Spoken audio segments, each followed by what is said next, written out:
The reason TLS certs are interesting is we do cryptographically assign this identifier to this domain or IP address or server or whatever we're doing, but usually domain. We're tying those two things together. And crypto seems to be hard for everybody, even when it's just a TLS cert. It's typically not crypto, but it's encryption. That's scary and weird. So what happens with encryption keys, including TLS? What happens with them?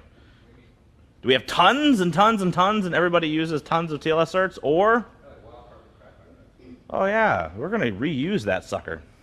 Use a lot of domains off the same TLS cert. Even nation state operator, cyber criminal, whatever else. It's just more effort, more resources to go get more and more and more TLS certs, which means that I might bound a bunch of infrastructure through nothing else other than TLS. And this is the beautiful part. Historically, it's not been available. There was no magic vendor access of here's a bunch of TLS certs around the internet.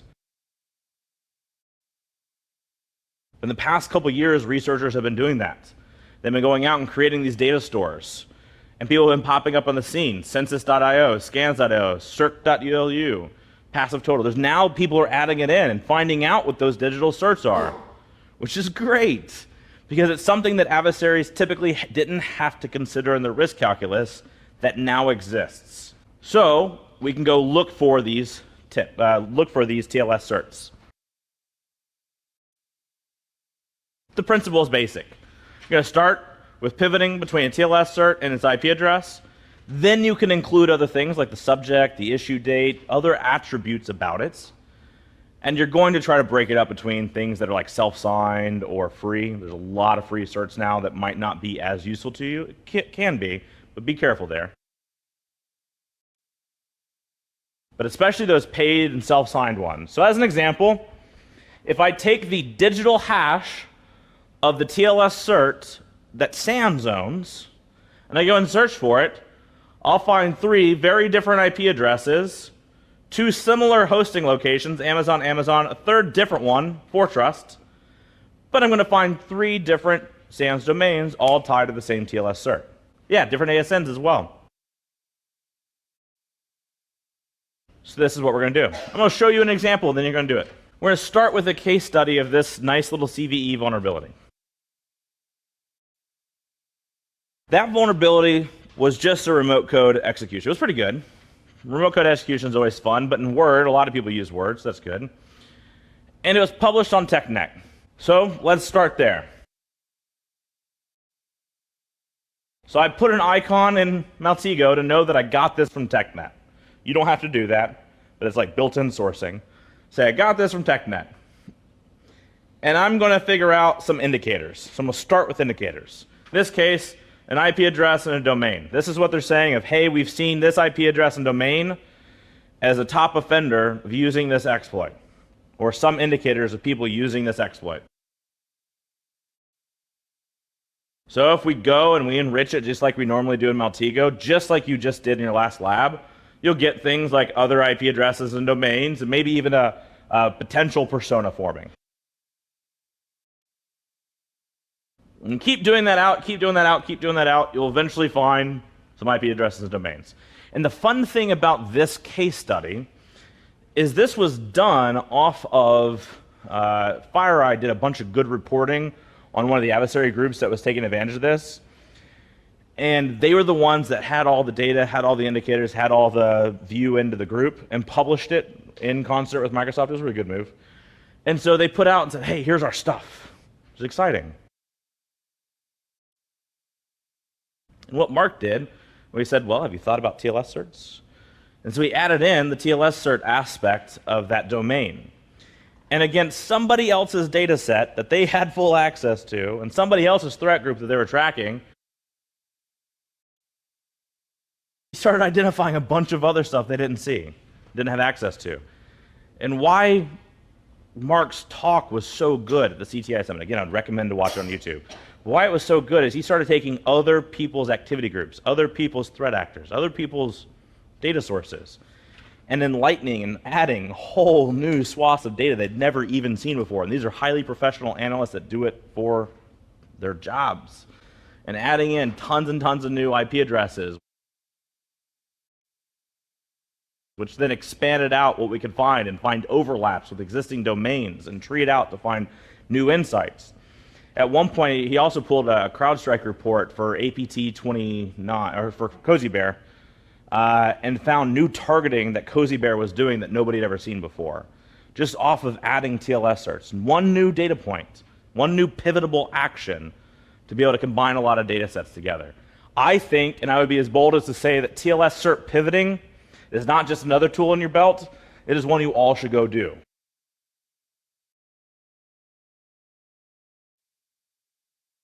Hacking team, it's a business from Italy. Assholes from Italy. Okay, yeah. I'm not gonna judge you and your life choices, but here's my bias. Really, really, really American intel kind of bias here coming out. But here's my bias. If you're Russia and you break in and you do your thing, I'm gonna fight you, but I don't hate you. Russian intelligence. British intelligence, German intelligence, anything, I don't care. Do your job, man. Rock on. Oh, they stole intellectual property. Okay, every state does their own thing. I don't care.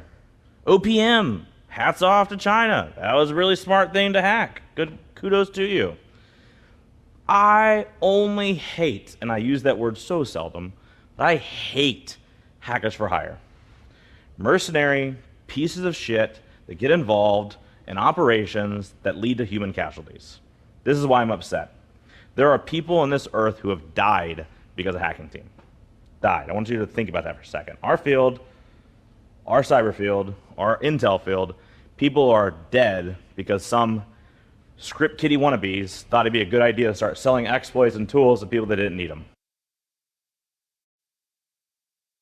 So it brought me so much joy when they got hacked. I didn't do it. I wish I did. I don't cheer on anybody getting hacked, but this felt so good. And it also felt good because they didn't know it when we did. Anybody remember this on social media? There's the hashtag trending. One of my employees, I love him.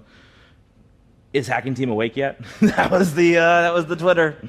That was the hashtag because they got hacked during daylight time in the US. They hadn't woke up yet in Italy, and we were all just waiting there like, oh my gosh, this is gonna be amazing. What are they gonna do? What are they gonna do?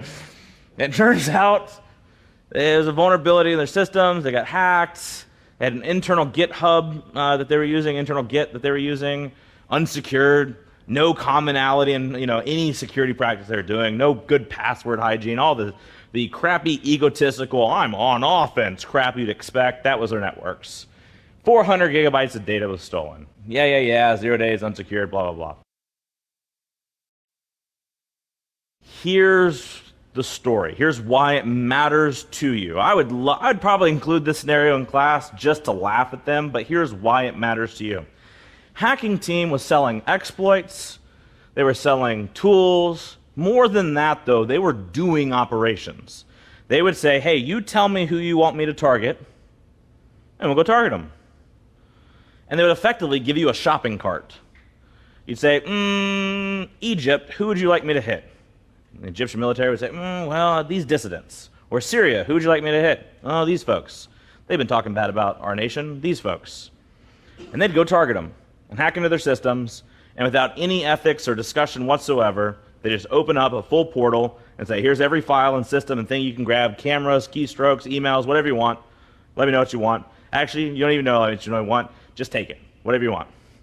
They'd set up a whole hacking infrastructure and go hack for other people, and they denied it. But they were going around hacking people, and they denied it. They said, we only do this for lawful intercepts. We only do it for the good guys. Turns out, with the leaks, we found, like we all expected, that they were selling to all the nations and dictators and things that they claim not to be doing. And what happened? The UN was like, well, you shouldn't do that anymore. I'm like, okay, thanks. But here's the point to you as CTI analysts. I need you to be outward focused from your company, not just intrusion data. Here I tell you I love intrusion data, but you got to do more than that. Because here's the question. Loaded question, but here's the question.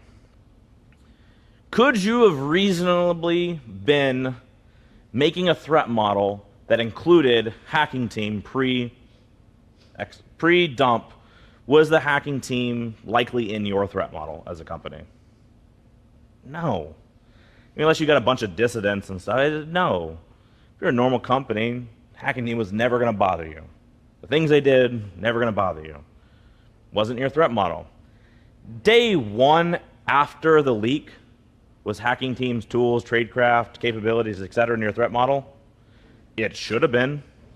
Immediately after the leak, we started seeing cybercrime actors adopt these tools. We started seeing national level adversaries adopt these tools. Vulnerabilities, exploits, implants, tradecraft, capabilities, everything adopted into other people's capabilities. Now this presents an interesting challenge and an interesting opportunity. The challenge is you've got a whole bunch of new stuff to look at because, oh my gosh, it's coming at you. The opportunity is if your CTI team is doing their job and is staying abreast of the situation and adding it into the threat model, you now have a lot of stuff to look for. In any of your cybercrime teams or nation states that needed extra tools and capabilities, you already know what they are. So putting out detections in your environment and looking for them could have also helped you identify stuff that you otherwise wouldn't have seen.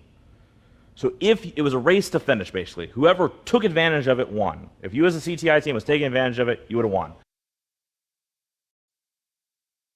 And so that's the idea. Sure, the IOCs and things for hacking team probably weren't important to you, but the moment they became leaked, they were. This introduces, and I'll come back to you, this introduces one more difficult thing. And I'm going to give you advice, and I'm not a lawyer. Okay? I am not a lawyer. But this also has to do with classified leaks. NSA tools leak to the internet. Eternal Blue, things like that. You've got a clearance, or your company has classified information, or something like that. You, with a clearance, should you look at those leaks to identify the tools and protect your network? People are going to argue, and my answer is yes, yes you should. That is your job. Come up with your own answer. The US government or British government, whoever, if they lose control of weapons, because that's what they are, they lose control of weapons, you can't be like, well, my duty and my clearance is not to look at that to protect my networks. No, your job is that company. You absolutely should. Here's where I've gotten some answers to this, because I petitioned the White House and I petitioned the NSA legal counsel to give me an answer on, are you going to prosecute or not? At least answer the question. And nobody would ever give me an answer, but the chief legal office of the NSA did come back to me and say, well, and she's now out. She's over at the Lawfare blog, so you can look up for what she wrote on it. Susan.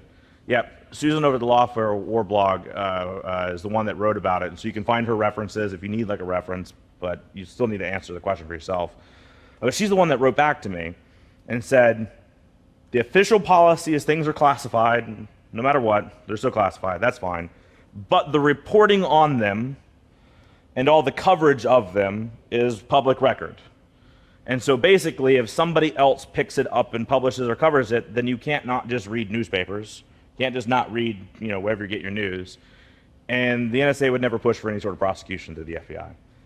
That's a really bad answer. The bad answer is because it's not an actual policy. It's a, hey, we're not going to, which is like a handshake agreement with people's careers and lives. It sucks, and I wish people would actually make a statement on it.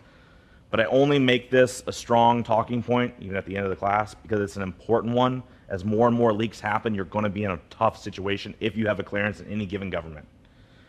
My personal stance is, don't go immediately download everything because you want to read the cool things. Exploits, vulnerabilities, weaponry, whatever you want to call it. Still your job to defend against it, and it's going to be used against you, not necessarily by the people that developed it.